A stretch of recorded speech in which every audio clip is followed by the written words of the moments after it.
Connoisseurs. Vegas strong, son.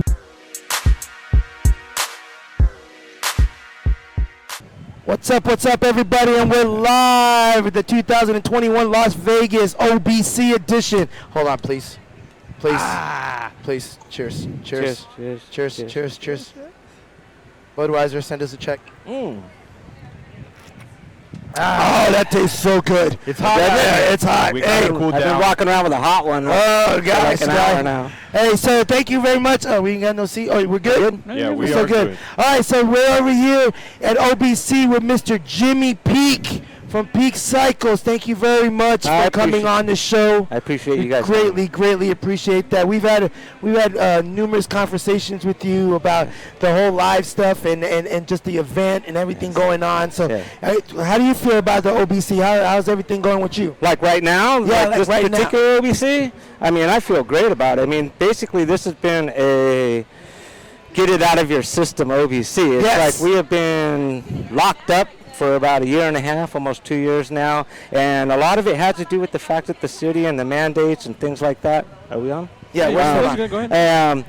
It has kind of strapped Team OBC from being able to move forward with doing the event. As soon as they got that small window of the hotels and the city saying, yes, we can do that, well, that's why we're here today. So as far as the turnout and everything, man, it's freaking, how can you not beat that? It's been too long as it is. Oh, man, it's been too long. A lot of people have been waiting for this. A lot of people have been, like you said, cooped up and just waiting to bust out their bikes. I mean, some of these bikes here are like 2 years old, but they're coming out for the first time here. My particular build, actually a couple of them, I did them at the beginning of 2020, and they kind of hit a back burner because of the pandemic. And so not that you don't all want to continue to build and debut it online or whatever it is, but I wanted to show them out in person. So they hit the back burner. So Kelly's Motley Crue bike, my green bike, I literally did those like those. Thank you. I did those like, the frames have been sitting around for probably about a year now, but just like everyone else, I made a joke of, we've had 2 years to build, but we wait 2 weeks before to finish it. Oh, yeah. And so I've been in crunch time just like everybody else, and we got them done. But you're right. A lot of these builds, all these guys, man, I'm telling you. The level stepped up. Well, what it is because throughout the pandemic, there's no doubt in my mind that this scene has blown up over the last year and a half, 2 years. And people are there's some heavy hitting going on here today. And, I love it. I'm looking around, I'm just like, I can't compete with that, and so there's a lot of but I envy that because, like I said, these guys are going maxed out. Again, a lot of guys who are kind of maybe newer to the scene. And to me, maybe they don't even know what that bar is what I'm thinking. It's like if they haven't been to a Shiny Side or a Cycle Fest or whatever it was, or even OBC prior, they're showing up to this, and they're hitting so heavy that they don't even know the bar they're setting. Yeah, exactly. I mean, like we're going to talk about the Oscar and Ed Contreras when they came out with one of your bikes, that blue one. Dude, what do you feel when you see bikes, all of your types, your style bikes? Well, like, what's your feeling when you see it, what they do with it? I mean, I basically provide the canvas, and then they do the rest. And to represent, my frames or my handlebars or whatever, me, I'm just like, I'm so grateful that people are using what I put out there as their starting point. And then, Oscar, and there's, like I said, there's a few builds, and people with their handlebars and stuff, they're dropping. When I say they're dropping some time and effort and money into these, like I said, I just provide raw steel, And so to answer your question, it's a blessing. I'm very blessed in many ways that people enjoy my work. I've been an artist my whole life, and just looking for I've been looking for a way to make my own my whole life, whether it comes to digital graphics like you do, building website. My website, I built my own website. This kind of stuff where it's like I've been looking for that niche. The hard part is making a living doing that niche is almost, it's the tough part. The starving artist, the starving artist, that's I know exactly what you mean. there's a reason for that term. For me, falling into fabrication, it was a skill I never knew I had, and this goes back to, I said this a million times, that Gary, Lowlife Gary, held the build-offs before me, and he recruited myself and half dozen other guys, and I can go through the names, but I'm just saying, if you know them, they're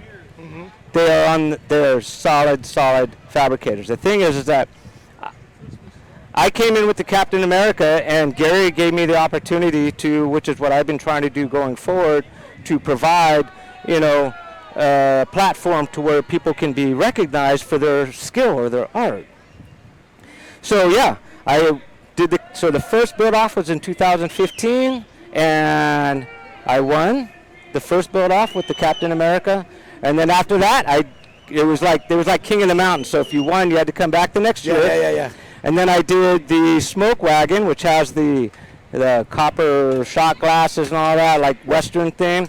And I didn't win, and Danny from King Zeba beat me that year, and respectfully so, because Danny, his stuff's out here. And like I said, Joe Cavalier, Randy, RJ, and obviously Gary, and there's so many other guys in that group, because I was actually tied in with two different build-offs. So it's hard for me to think of everybody's name, and I'm not, no disrespect, I wish I could name everybody right now, but those were times where it basically, Peak Cycles wasn't really known, and I wasn't, the name just came on, and the biggest thing is that after that build-off, I just been in the shop every day to this date. So that's the thing I tell people. It's like, when it comes to what I'm doing and the gifted, whatever God gave me to be able to do this, it's consistency. Yeah. And consistency is key for everything. I am my own boss, so it's like I can wake up every day and we've talked about this, man. I can say I don't want to work today. But I don't do that. That's not my style anyway. But to push yourself to go out, and people ask don't you go out in the shop and you have those days where you just don't feel like doing it? And I'm like, yeah, I have those days. But then I think about sitting in that corporate cubicle that I've been doing for 13 years, and that changes things real fast. That changes things real fast. Like I said, you can't take for granted the fact that you're living a dream, basically. Yeah. And this dream we all love, and this dream, the thing that we call bike life, we do love. I understand you completely when you're talking about it's you're passionate about something and you're just going for it, and you're just this is what you do, and when you get praise onto it, you are a very humble dude that I have grown to talk to and meet. That was when you get praise to yourself, you just take it at a humble strive and be I feel really good, but it's you don't let it go to your head or anything like that. So it's you're a down to earth dude. I appreciate it. And when with your show and everything. The first time we actually had the conversation was Shiny Side Up.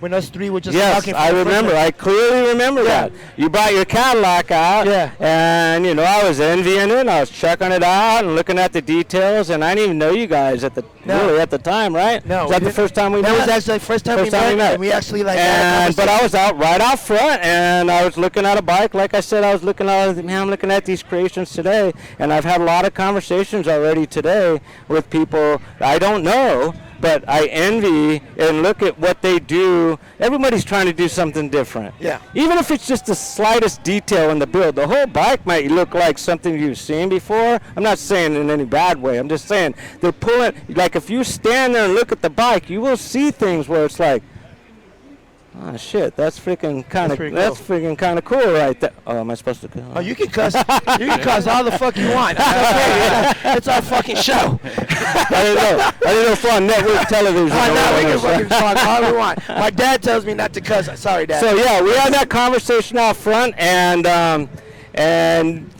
not too long afterwards, we did the Lowrider show. Yes. Indoor lowrider Yes, show. that was And we got to hang out quite a bit. We got to hang you out. weren't there. No, I was there. It was there, but it was a good It was a good time. experience. It was a good time. experience. You know, Yeah. like I've said before, is like when I build bikes and Danny builds bikes, we don't build bikes for trophies. We build bikes that are like our peers, or people that like someone like you're in your caliber, or Robert HB or Scrapfather, just builders that have been in the game.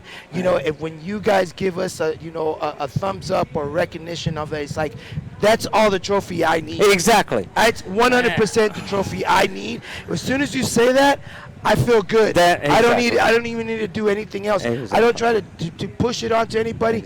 This is what I built. Let me see your bike. Here it is right here.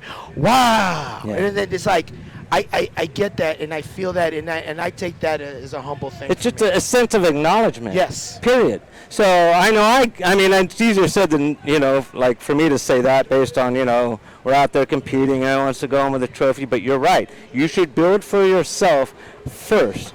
And this to me actually goes back to like the collecting world, because I used to deal collectible toys and stuff, and people were starting to invest into certain things so that they could flip it over or whatever and make money.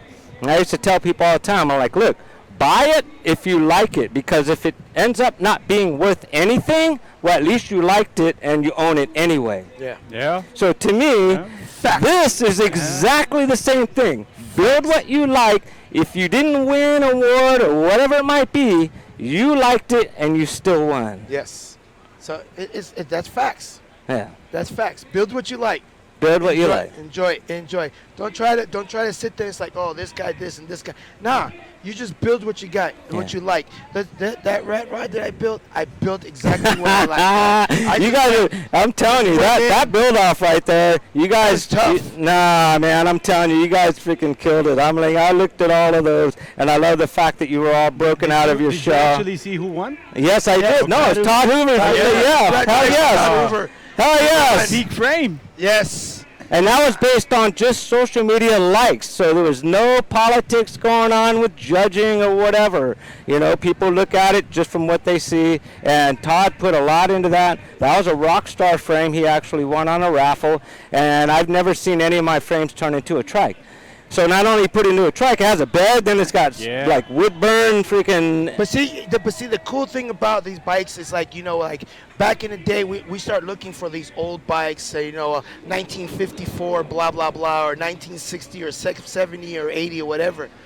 We are at that stage where we're remembering certain bikes from here to the rest. For sure. For here on out. For sure. So when everyone's going to remember the first Jimmy Pete trike was made from Todd Hoover that's built for the rat rod competition. Yeah. So those are good feelings, because I feel like those bikes that get built, and if they get to travel and stuff, that's like building a pedigree for your bike. It's like it's like stamping your approval. I bring my bike here, I bring it to California, Arizona, Chicago, Detroit, Florida, wherever the case may be. But it's like you're building it, and you got your stamp of approval. It's like a pedigree to go everywhere. Exactly. Which is dope. And then where else can you do these types of shows over here with all these heavy hitters and stuff like that? You also have a show that you have that's called the SoCal Show, due to the obviously. And we are doing it September of 22. I'm not even kidding. So Jeff Rocks, who's my partner with this, and then obviously with my Kelly, that's basically the trio, and then Sammy here, who's been working the door. He helps out, and my buddy Junior Parkman back in San Diego. That's basically the Fabulous Five right there. The Fabulous And Five. so my point is that we've talked about this, and with the pandemic, I know we canceled out. People are like, is SoCal coming back? It's coming back. It's coming back, guys. It's going to be in September, because that was our month. I don't know whatever's going on with all the other events or whatever, but we're keeping it in September in San Diego. I don't know what weekend yet. The thing is that September we've been September 9th. Just we've been dealing with the same thing everybody else with the permits, basically. Yes. Like you can't get a permit for a big, large park on large gatherings. Yeah. So I think that's a big thing. Like I know Shawneeside's doing an event next weekend, but they're not at History Park. So a lot of people have been doing these pop-up things like in a private parking lot or whatever. For us, we were actually trying to, we did parking lot 2 years in a row, and we outgrew the second year, and we were getting ready to move to a really cool thing. Like there's some good things ahead. The problem is that what we want to do, even if we had a backup plan or whatever, City of San Diego do it in Southern California, we have the worst when it comes to trying to get some sort of permits over the mandates. Yeah, so that's why we canceled out, but we are coming back, and Jeff and I, and myself, Kelly, and Junior, and Sammy, we're going to make it happen, and we hope for it to be even bigger and better than it's been. Like OBC, that we get to network, hear things, talk to people, motivate each other. See things first. Keep the bike community keep it going. Keep it going. Yes. Again, all that communication is very important. Sure. So shows aren't on the same weekends and all this. Yes. So everyone can be successful, and we can all go around to every city and enjoy these shows, because every city has something different to offer. Have you taken advantage of Vegas, or have you just kind of been doing the OBC thing this weekend? Have I taken advantage of what, though? Like Vegas. Like, have you gone to any of the restaurants? Oh, man, I've been here, like, this weekend. I've been here since the first OBC. No, but this weekend. No, I haven't, to be honest with you. I've been right here. Yeah, this whole time. I got home at 3 o'clock this morning. Wow. I was looking for you guys. I'm not even joking. Kelly and I were out here, and we got home at 3. That's why I was so, like, if you were looking for me even this morning, I got out here, put my bikes, I wiped them down, and I had that 3 o'clock in the morning shithead. Right? So we set up, I cleaned the bikes, and Kelly and I, not just the heat, because, Kelly is even very, very much more sensitive than me. I can handle it. But even coming home at 3 in the morning, coming out and being in 100-degree weather, it was starting to hit me a little bit, just the dehydration, whatever, right? So we went back to the room, and I got a little, like, we got our body temp down, I got some fluids in. That was between 11 and 12 today. And then I came back out. I've been out here since. Back to your question of whether or not I've been out on the we went through Fremont on, I don't remember which night, but Friday night, and we went and got Newcastle burgers, and, Kelly and I picked up some things at Walgreens and normal stuff. But we're talking about Vegas, like, experience. The reason why is because, like, Kelly and I got married here. Wow. We stayed at what was called Bob's Stupacs, like it was before it was the Stratosphere. Bob's Stupacs. Really? Look up, Google it. We stayed. Google it. Google it right now. I'm not even kidding. I don't know. Maybe Polly knows, but Bob's Stupacs. Right. It was before it was the Stratosphere. Yep. Bob's Stupacs. Yep, they tore it down. Yep. Is it still owned by him? So remember when it was that? That's where Kelly and I stayed in 1989 when we got married here in Vegas. Wow. We eloped. So that's why we talk about the experience. That's why you're like... We're 21 years old. We met when we were 17 in high school. And then 4 years later, we eloped here, and we got married. I don't even know if the chapel's still there, but it was called Little... I don't remember now. Yeah. Kelly would know. It's like Little White Chapel or something like that. But we got married here. So back to your question. I didn't mean to derail the whole thing here. No. But I'm just saying, we have Vegas history. So since us getting married here as kids, we've been back, and we'd come back here just like everyone else does, where Vegas is Vegas. 2013, I've been here every year with OBC since, and you want to talk about whether or not I've gotten experience down the streets and the whole thing. I mean, the strip ride and all that kind of stuff, or even just us, Kelly and I, walking through and just visiting things. I'm not saying I'm done, but it's not like, I'm like, we can chill in the hotel for a minute. And then exactly. There's a saying. Exactly. Act like you've been here before. So you guys have been here. How long you guys been I've been here since 2005. From where? Yeah, from California.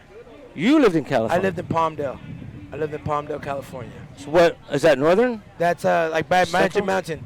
Okay. Northern, Southern California. Yeah. And you? San Fernando Valley, 05. I'm from the... Both of you from California? Yeah. Southern, yeah. And then we moved here. I don't think I knew that. Yeah, we moved it. My parents and I. I moved here first, and my parents came right after. We had a really big triple wide mobile home that was just like dope. We lived like in a whole private community. Yeah. It was so nice. And my dad bought that house for like $19,000, and he sold it for $185,000. Like X amount of years later, and I went through my whole high school out there and everything, Palmdale, Lancaster, California, and then we bought a house out here, or we bought a company, a carpet cleaning company, and we started doing our thing out here, and then at that market, that was 2007 or whatever, that's when the market crashed, when everything went down. So it was a little tough, but we still managed, we persevered, and we're here still. It's just interesting, because moving here from California, I mean, that's a big change. It's a big drastic change. But it's a good change coming from because you're not in California. Honestly, yes, because to me it was quicksand. There's so much for me to do, and I had just I had my first kid. I was more on my head was more in the streets. So coming to Vegas was a big thing for me. I got a job in one of the casinos here. I do maintenance. I've been doing maintenance for a while now. But I live the nightlife. I work graveyard out there, so like I get to experience the Vegas thing every single night. That's so I tell people, I've been seeing it this weekend, like Vegas got to people quick here because the drinks never stop. They hit a little harder, and with the heat is like, I'm like, oh man, like. If you're not used to this, like, it'll creep up on you fast. Yeah, and like I said, even for me, I mean, I like now, I mean, it doesn't bother me. I actually don't have any issues with that. And back to both of you guys moving here, this is a little something that a lot of people don't know, but after Kelly and I got married here, we almost moved here also. So what it was is she was working for a corporate company even back at the time, different company, and we were looking to see if they could transfer her based on what it was that she was doing at the time. And then she was also talking about, like, literally doing, like what you said, like, she was going to wait, like, like, blackjack tables and stuff. We're talking like a 21-year-old freaking, Kelly was like, like she was like all about it with the scene and everything. Because we were also about the whole LA scene, Los Angeles scene. Because we're in San Diego, and those days in the 80s, it's like we walked down freaking Hollywood Strip just to walk down it because you're badass, So in those days, even with Vegas, we came close to moving here. Wow. And things, life happens or whatever, and I don't regret it all. We've been the house we're in right now. We've been in over 20 years. Nice. We raised our daughter there, and so I'm a spoiled Southern California brat. Yo, and one thing, if you guys don't know about Jimmy Peak, since I've been following, the man can cook. Oh my God, he can cook. Really? Hey, you haven't had a taste yet, though. That's all I was gonna say. One day, because I'm telling you, if you follow him all the time cooking over here, posting some cool stuff, I'm like, wow. Man. Well, when you guys are in San Diego next time, you're more than welcome over. I'm on 3/4 of an acre, old school style, East County, San Diego. So I'm not, what it is city-wise, we're about 15, maybe 20 minutes from downtown, 15, 20 minutes from the beach, 15, 20, we're right kind of centrally located, but because we're East County, the weather's very much like this. But we're on an old school piece of property, 3/4 acre, where we got big eucalyptus trees and boulder rocks in the yard stuff. Yeah, like that, to where it's like it's a party house. We used to host parties all the time, and then I got tired of cleaning up. Oh yeah, definitely. we always get tired of you dirty fools coming over. So, but my point is, the next time you guys are in San Diego, I would love to even host a little bike party at the house, because my neighbors, we've been there longer than almost everybody. So it's like if I just put a little note, and usually I'll put a note, when we used to have parties, I put a note in the mailbox, we're going to have a party, do not call the cops. If there's any issues, call me, here's the phone number. If anything, you're invited. And as soon as I put that, then nobody would complain, because I'm like, well, he invited me, so it's like I can't, Yep. They never showed up either. They never showed up, so the parties kept on going. Yeah. I mean, we love going to San Diego. I love going to California and staying but I like to come back real quick, because when when traffic hits, I lose my mind. I can't be an Uber driver. I can't be a Lyft driver because I would lose my shit if I Is had traffic to sit that traffic. bad here? No, traffic's only Like, is that California bad? No, Okay, that's what it's only kind of bad. It's only kind of bad like about 5 o'clock. Just that freeway, just trying to get to the north side or the west side of town, right here in the Spaghetti Bowl. But that's pretty much it. All my jobs, unfortunately, I made sure that wherever I work, I'm in the quadrant of the area where I live and work. I try not to look for anything outside of further than within 5 miles. My boss always made fun of that for me. He's always, for lunch, you don't even want to. I go, no, I have to be here. My time, I've grown to feel like my time is valuable in my own life. For sure. But I'm like, I just don't want to spend more time driving. Because living in Palmdale and driving to North Hollywood for 3 years, 54 miles there, 54 miles back. But that's LA. San Diego's bad, but you talk about LA. Oh. So what Kelly and I do is we just don't go anywhere. We're homebodies. Homebodies. So it's like when I go out I need to necessity to the grocery store or whatever, I just hit odd hours and then I'm by myself, you know. No, San Diego, anymore, I'll be honest. San Diego's hard to drive at night with the fog. Like I stayed in Mission Bay and I drove off a little bit to go try to find like some fast food. No fast food, no nothing around. I had to drive far. I had to go downtown because everything is like factories where I was kind of driving. I was like, and I at night it's hard to see with the fog. Like if you're down by like the ocean and stuff, like it was hard, but I loved it out there. Like the vibe out there is is beautiful out there. You can't beat the weather, man. Yeah, you can't beat. Like I'm saying, like 300 days out of the year, it's perfect. San Diego, 70 to 80 degrees, clear, ocean breeze. Even where I'm at, it's like it's. So that's why I'm not even exaggerating. I'm giving 60 some days of crappy weather, and that's even exaggerating. Wow. San Diego. You pay for it though, right, Marissa? Yeah. You pay for San Diego. You pay for San Diego. She lives 5 minutes from me. Oh, really? I don't know if anybody knows that. Neighbors. That's Marissa. He's talking about Marissa. Light me up. Did you guys ever fix that beef with the Mustang? Yes, exactly. You're talking about the Mustang. Yeah. The Mustang? Okay. Yeah, so Jimmy, hey man, thank you very much. I've been watching your show while I was doing this Rat Rod build off and just getting some knowledge on it. Hey, make sure to tune in to Jimmy Peak's show and there's a lot of good information. I appreciate that. Danny was like like a die hard at the beginning, and then I got into it and I understand why he was so die hard at the beginning of it. There's Jimmy Peak right there. Make sure to check out his episode right there. I want to say one thing with that, to add to that, is I am coming back. I know it's been a minute since I've had any new YouTube videos. We went on a family vacation reunion. I came back, Kelly's birthday, my birthday, our anniversary, and then this. trying to get the builds done. So I video documented a lot of what's even here with the builds. So I've got a lot of video footage, and Peak Cycles YouTube will be back after actually the show. See? So nice. y'all hearing it. I didn't go anywhere. I just took a little break. Took a little break. And for those of you remember, he is a one-man show. Yes. I do everything. His frames are in the demand right now. He's doing his YouTube. He's doing things. It's just one dude. So you can't rush what he does. It's in a timely manner. I'm sure he is very diligent on the orders that come into him. So if you guys have to wait months and months, it is what it is. It's first come, first serve, and you got to be put on that waiting list. I know it. I know how it goes. Appreciate that. I know how it goes. So appreciate that. Hey man, you too. I appreciate both you guys. Yeah. I'm telling you, the show. You guys know I support you guys. Yes, Holly. Yes, 100%. I appreciate you having me, and yes. Just keep doing what you're doing, and I'll continue to support for sure. Hey, man, thank you very much, Mr. Jimmy Peak. There's his information. You check out his YouTube, subscribe to his YouTube channel, all that right there.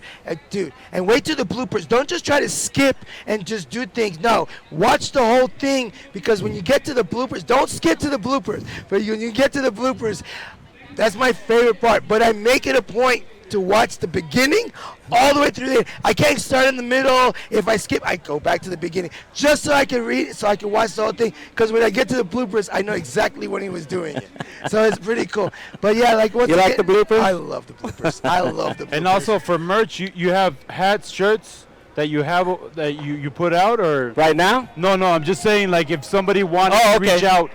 to you? Yeah, so basically, I mean, the contacts have been the same, you know. So the I've been website. trying to have people, regardless of what type of business transaction it is, even with hats and shirts, whatever, is to use the website. Yeah, the website. People, so you're here. they get a little irate that I don't reply to social media messages or text messages, and it's just like Warren Wong. We are scattered out so far, it's like we can't reply to everything all the time. So I try. ThePeakCycles.com. Yes. And then there's an inquiry form. Yes. And I answer that within 24 hours, guaranteed. There you go. You heard it. You heard it. You heard it. I'm not even meant to. Go to the website. Test me. Go to the website. And please don't just send a bunch of BS emails just to see if I reply. Business. PeakCycles.com. Hey, man. So thank you very much, Mr. Jimmy. Thank you, Tony. I greatly appreciate it. Thank you, Danny. Appreciate both you guys. Pedals Up Podcast really, really, really loves that you support us and you believe in us. We support you and we believe in you. And whatever you need, if for your SoCal show, we will be there. Count on us for Pedals Up Podcast. Danny, myself, PJ, and Paulie and I, we will be there for you. Whatever you need. Totally 100%. All right, guys. All right, man. So this is Tony Vegas, my man. Daddy's son. And Mr. Jimmy Peak right here. Hey, man, if you ain't got a bike, get a bike. Stop being lazy in your goddamn life. 2021 Las Vegas OBC. Hey, and if you ain't got a bike, get one of Jimmy Friends, because that's just the shit. We out.